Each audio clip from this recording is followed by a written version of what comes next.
here's how to use one of the most advanced links in the game, the if gate. Generally, when most people use the if gate, they use it for owner-only rooms. I cannot tell you how many times I've seen it. Someone will just put a knife near the player spawn, and the owner has to sit there and hope that they can grab the knife before everyone else does. What you want to be doing instead, and it's very easy, you take a button, you connect it to an if gate, and inside of the if gate settings, you're gonna scroll down until you see the setting called is owner. And then that way, only the owner will be able to press this button. And then if you wanna have your owner only room where you go ahead and you store your knife and all that, you could just take a teleport block, connect it to the teleport block. And now me, as the owner of this map, only I will be able to teleport in. If anybody else tries it, nothing's gonna happen. Set it to 0 seconds. That way, if everybody's trying to spam this button, but for most people, this is the only reason why they use the if gate. But the if gate has so many more capabilities and hidden tech to it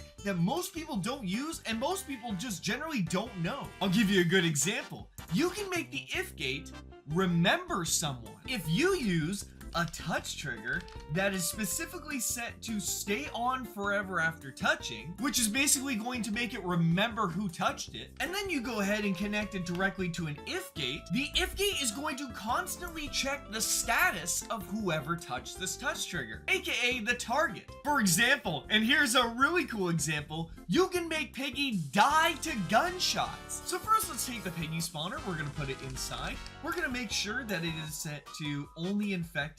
We're also going to disable this. So we got that set up here and we got it already connected to our if gate. Now in our if gate settings, we're gonna go ahead and set it to is stunned. Yeah, there it is. So now that we got that set up, we got one more block to add over here, which is our good old friend, the power death block, one of my personal favorites. We're gonna link it to there. We're gonna go in the settings here and make sure it's set to player who triggered. Oh, and don't forget, you also gotta make sure that these are also enabled too, of course. And we fire it at Piggy. You can see, oh, they're not. Oh, there we go. Oh, they're dead. So I'm going to be teaching you how to make your bot into a mini boss battle. We're going to go into the if gate. We're going to make sure is stunned is turned on. So we're going to take the if gate and connect it to a randomizer. But in the randomizer, we are going to go down here and we're going to set it to remove choice permanently. Place down 3 link hubs, place down 3 AND gates. A randomizer, and we're going to link it to all 3 of these link hubs. You're going to link it up to the AND gate, and then you're going to take the AND gate and link it up to the link hub. Repeat the same steps for each row. Link all 3 of these AND gates up to a single AND gate. The end result is a power death block. We're going to go ahead and set it to player who triggered. We're going to set all of these settings, take our final AND gate, and we're going to connect it directly to the death block. Take a digital display, show power sources, take all 3 of these AND gates, and link them directly up to this little display. And this digital display is basically going to be Piggy's health bar. And we're going to go ahead and shoot them 1 time. And you can see there's their HP. Now we just gotta shoot Piggy 2 more times. So we shot them on the 2nd time. We can shoot Piggy 1 last time. And now they are dead. That was kind of brutal. What if you being shot ended up killing you? I mean, listen, Willow does have a gun. If anything, it's gonna stun and kill you in real life, you know? So how do we do something like that? Well, we're gonna be doing the very opposite. We are gonna make it so that instead of the bot triggering this, we're gonna make it so that we as the player triggered this. And then we're gonna go in our if gate settings and we're not gonna use is stun. Instead, we're gonna go over to is trap. And then of course we have this connected over to our power death block, which is gonna have the same settings, of course, player who triggered. We got our settings set up here too as well. And that's gonna set it up and make it work. So now we're gonna start the game here. We got Willow here. We set off the touch trigger already, which means the if gate is gonna remember us. And boom, there it is. We didn't get stunned at all. It was just an instantaneous death.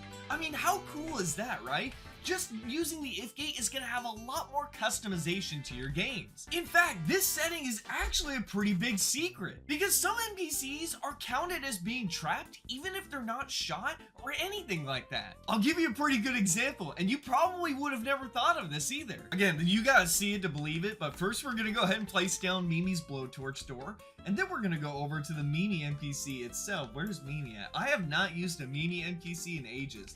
Alright, so we got our Mimi NPC there, and then we're going to go into our items, and we're going to give her the only item that actually activates her, which is the blowtorch. Then what we're going to do is we're going to take our memorization touch trigger, and we're going to put it right over Mimi, so it's going to basically start memorizing where Mimi is.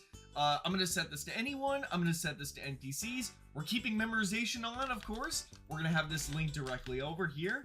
And we're also going to make sure that it is, we got the same settings here, and then we also got the same setting of is trapped. So check this out. So when we give Mimi a blowtorch, and while she's doing her blowtorch animation, she is technically trapped. So we hook this up to the power death block. So as soon as she actually starts using the blowtorch on the door, she is technically counted as being trapped. Therefore, it set off the if gate and set off the power death block, and it instantly killed her. So you don't have to use this for death either, by the way. So this time what we've done, and this is going to be really cool to see, is we've offset our panel to be outside of this custom wall. Don't worry, the door is still inside. We're just having the panel outside so Mimi can access it. And we've also added a power door, which we've taken our if gate here, and we've connected it directly to the door. Can you see what we're about to do right now? Well, if not, I'm gonna go ahead and show you because it just looks a lot cooler. So you know how some regular doors can be linkable, right? But they can't link directly up to linkable events? Well, it looks like this one can. You simply give Mimi that, and because she is counted as being trapped, it opens up this door, and boom, there we go. You can actually add a power holder if you want, that way it keeps the door open.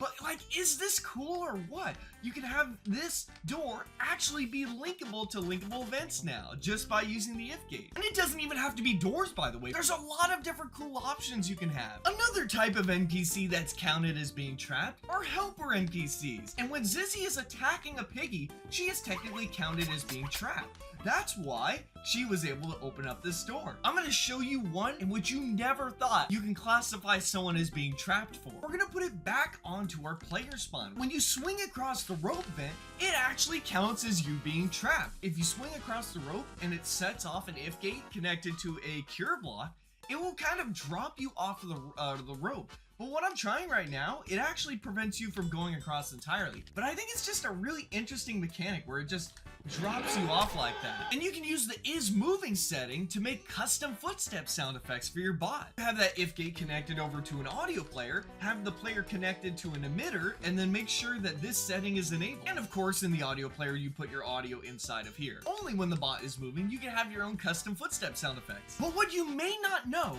is that if you have is not moving and is moving enabled at the same time, it will detect when someone is dead. We're gonna take a not gate here, we're gonna connect the if gate into the not gate, and then finally we're gonna connect the not gate over to whatever we want to power. Okay, so we got our setup here, and once Piggy is fully dead, you can see that our lantern enabled. You can have victory music play when Piggy is detected as being dead. I post a lot of cool tech content like this, and a lot of content on the new Piggy updates as well. So if you want more stuff like this in your feed, make sure you subscribe.